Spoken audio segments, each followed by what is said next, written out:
Since the turn of the 20th century, Major League Baseball has become the sweetheart of American sports. And why not? When it comes to baseball, all bets are off about how crazy things can get.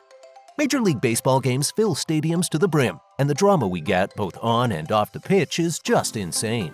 Grab your popcorn now, we're about to crack into some of the craziest facts about this wild sport. 1. Just pitch. Baseball might look simple, but being the country's national sport since 1876 means it was considered in every walk of life. And by every, we mean every. By the 1940s, most of the American public had spent their youth on the baseball field more than anywhere else. Fastball, curveball, you name it, the youngins knew all the moves. Baseball was so popular that when Uncle Sam sent them off to the field of battle, they had a familiar item with them, the grenade. You may be wondering how the grenade was familiar. Well, the US military made sure to design grenades to be the size and weight of a baseball, since any young American man should be able to properly throw it. Safe to say, that stroke of genius later paid off. They hit a home run with that one. 2. Look, Mama, Jim Abbott's story might sound like a script from a Hollywood underdog movie, except that it's very real and even inspiring. Our hero Jim was born without a right hand. As a kid, he grew up in Flint, Michigan. He spent most of his childhood dodging playground bullies and awkward stares, but he never gave up. He made his handicap into a superpower and developed a killer southpaw. Jim became a baseball prodigy in high school and continued to pursue the sport in college. In 1988, Jim represented the country at the Seoul Olympics. Fast forward to 1993, Jim threw a no-hitter for the New York Yankees against the Cleveland Indians. He was living his dream, and for 10 years, Jim enjoyed a fruitful Major League Baseball career. Fans still fall over themselves to buy him lunch till this day. 3. The Jackrabbit. Who is the biggest, baddest baseball player you can think of? Jose Canseco? Wade Boggs? Nyjer Morgan? Ladies and gents, we present to you John Dillinger. You may not have heard of this fella, partly because he never made it to the big leagues and also because he died in 1934. But this old-timer was one wilding baller in his day. John spent most of his childhood rolling in the diamond with kids his age, and he loved the beautiful game. But he also loved bullying his peers and stealing from the neighborhood. Everybody was relieved when he cut his mobster career short to join the Navy in 1922. That's until he deserted the military a couple of months after.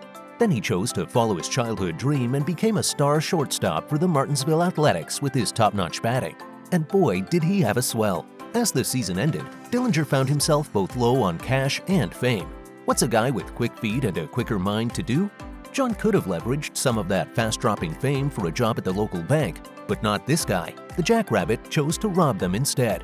And so he began to live out his other childhood dream. He became a respected gangster who commanded the Dillinger Gang. John and the gang robbed 24 banks and 4 police stations during the Great Depression. When he got caught, he broke out of jail and became a fugitive from the law until he died at the age of 31. In fact, John inspired the FBI to devise new measures against criminal activities in the United States. Now, that was one bad boy. 4. The shortest ever. Unlike basketball, baseball is not just for tall fellas or long arms. And St. Louis's owner, Bill Veeck, was determined to prove this to all the fans at Sportsman Park. In 1951, a 3 feet and 7 inches tall Eddie Gaedel came out of a papier-mâché cake at a home game against the Detroit Tigers. On his back was the jersey of a 9-year-old bat boy with the number 1/8. It was all fun and games till Eddie came onto the pitch and scored to a standing ovation. Bill Veeck referred to Eddie in his autobiography, saying he was, by golly, the best darn midget who ever played big league ball. He was also the only one. On the day after his immortal game, Eddie's contract was voided and he returned to his regular life, but history had already been made. Today his jersey is proudly displayed in the St. Louis Cardinals Museum. 5. Rush and the Negro Leagues. Like every other aspect of life in the early 20th century, Major League Baseball was no safe place for black people. This caused the formation of the Negro Leagues, which were exclusive to people of color. Long after the Negro Leagues had ended, Geddy Lee, the frontman of the band Rush, paid a visit to the Negro Leagues Museum. After his visit, Lee, a Toronto Blue Jays fan, became an avid fan of the Negro Leagues' history. In fact, he collected about 400 autographed balls and donated them to the museum in 2008. 6. The Simpsons. There is no show more American than The Simpsons. And of course, the fictional town of Springfield, where the show is based, has a local baseball team named the Springfield Isotopes. Well, it has all come full circle. Fellas down in New Mexico were so inspired by The Simpsons that they named their very own baseball team the Albuquerque Isotopes. 7. The Mud. Ever heard of a guy named Joe Bintliff? While players are hitting homers and pitchers are throwing curveballs, Joe's playing in the mud, literally. But this isn't your garden variety mud pie material, it's the stuff of legends, scooped up from top-secret spots along the New Jersey side of the Delaware River. Why does that matter? Because back in the day, someone figured out that a little dab of this Delaware River mud was the perfect solution for too shiny, too slippery new baseballs. Since then, every baseball has been rubbed in this mud. That's why all modern baseballs have that perfect grip. And it's all thanks to this guy, Joe. 8. Extras. You may still be recovering from the fact that mud is rubbed on every ball, but wait till you find out what many MLB players do to toughen their grip. No, we're not talking about steroids here. These crazy fellas pee on their own hands. Take it from top guys like Moises Alou, Jorge Posada, and Kerry Wood, and many more. Apparently, you won't need any gloves for the game after this sacred ritual. Tried and trusted, it works like magic. 9. One bite, forever shy. Hoyt Wilhelm, 8 times All-Star, World Champion in 1954, Hall of Famer. This guy was totally perfect, and he played for 21 long years with 493 plate appearances. Everybody knew he was destined for greatness after he hit a home run on his first ever pitch as a rookie. Sadly, that was his first and last home run. Good old Wilhelm never hit another moonshot. 10. The Doc. In 1978, the Texas Rangers were facing off against the Baltimore Orioles. The stands were buzzing, fans munching on hot dogs, and everyone was geared up for a great game. In the midst of it all, a fan suddenly had a heart attack in the stands.